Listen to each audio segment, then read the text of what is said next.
Hey everybody, welcome back to D&J's Epic Quest. Just Derek here today.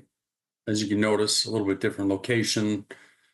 Tomorrow morning, my house is going to be under construction, getting the basement waterproofed. So I'm not down there for now. But today I'm back for you with another episode of BareBones with Derek. And today I'm going to talk about The War of Annihilation, which is written by A.M. Knight. This is book 2 in the Union of Man series. I finished this book, I don't know, maybe 2 weeks ago, if that. Haven't gotten around to doing this yet just because I've been busy prepping my basement, getting everything ripped out, doing all that demo work. It wasn't a lot of fun. I would have much rather have been doing this. Let's talk about it. Like I said, this is book 2. It was just released last week. I don't remember the exact date. By the time this episode comes out, book 3, maybe even book 4 will be out, and I will eventually be reading those as well. But this book, driven into the ocean, the islanders must voyage into the unknown. A savage wilderness, new threats, and mountains cloaked in terrifying tales lie ahead. 2 continents are about to collide, and it will cause upheaval and devastating loss of life. With the plains and island occupied, the deadliest conflict in history looms, and it will forever change its few survivors. So, the War of Annihilation picks right up where the freeing of the world left off, dealing with the aftermath we were left with in the first book. So, the islanders, they're forced to flee into the ocean, which sailing was banned. They're not supposed to be doing this. That was one of the rules the king made, but they're forced to flee. But while the first part of this book, I would hesitate to say it's a little bit slower, but the tone is a little bit different. It's a little bit lighter. But I think that time is pretty effectively used, giving us some good character development and just some of those lighthearted moments in this book, while the rest of it just kind of looms over like a black cloud. You can feel things building in this story. And eventually the Islanders, they do find land.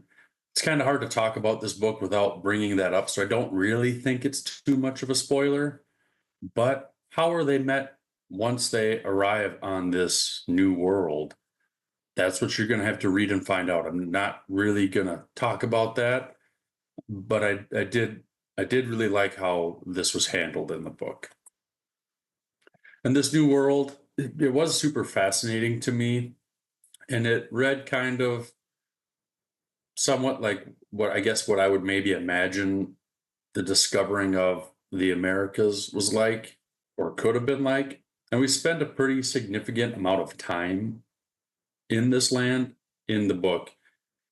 It's years long. I don't know if we quite hit the decade mark, but it's probably close. But it never really feels like it's drawn out or clunky. But at the same time, like I wanted more of this. I wanted to learn more. I wanted to find out more. I wanted to see more of it. And so in the best way possible, it kind of felt like it teased, because I think we're given some information on something that will probably play a pretty big role later on down the line, maybe in the next book. So I really hope we get to return here.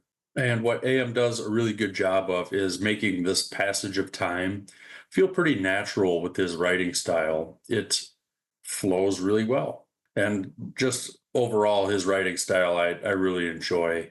It feels like it's kind of, I guess, maybe what I would call historical fantasy to me. He makes you feel like you're an observer to the story, and you're just taking everything in that's happening. And it's sort of like being a fly on the wall. And I really like that. So after years, we get this largest army that's the world has ever seen is assembled. They make their way back to the island in the plains to retake what they've been cast out from. I don't want to talk too much more about what happens from here because spoilers. So you're just going to have to read this book to see what happens, what transpires. But I'll say that the battle that you can feel coming in this whole book that you're preparing for, it lives up to the name of the book. And while I was never really sure which way things were going to go, how that battle was going to unfold, I'm not going to say I was super surprised by how it did turn out. And that's not a bad thing. It's not a knock. In my eyes, there was only two real outcomes for how it was going to play out. And Am does a really good job of keeping you guessing until the end on how it's going to play out. Or at least for me, he did. Maybe other people will see it coming. It was maybe more obvious. I don't know. To me, it really worked.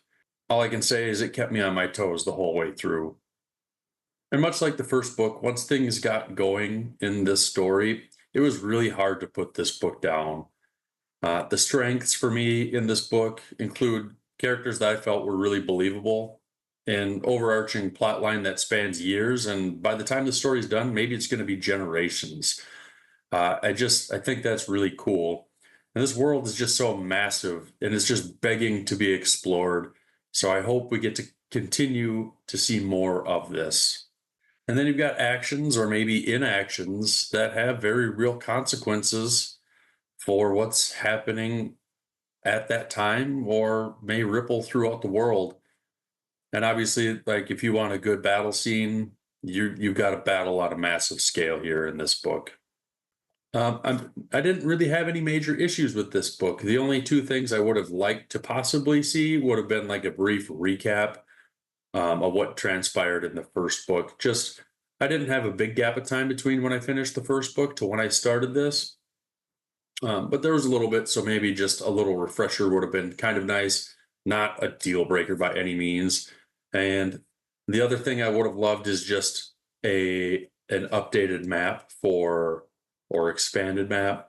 I'm not sure which term you may prefer, but just for these new places we got to explore, we got to see, and maybe some of that mystery in keeping that from me is what I really like too. I'm not sure. I get to kind of imagine it myself. So I haven't looked in book 3. Maybe that map will be there in that one. I'm not sure. But other than that, I really loved this book. I've loved this series so far. I can't wait to continue on to book 3. I've got a book I'm going to read between here, which you guys will probably know what that is by the time this episode drops out. So keep an eye out for that. As always, I love doing these videos, making these episodes. So I would appreciate any likes, subscribe to our YouTube channel. We just hit 300 the other day, which is pretty big for us. We'd love to see that number continue to climb. And if you like this type of stuff, help us out. Appreciate everybody. Hope you have a good week, and we'll talk soon.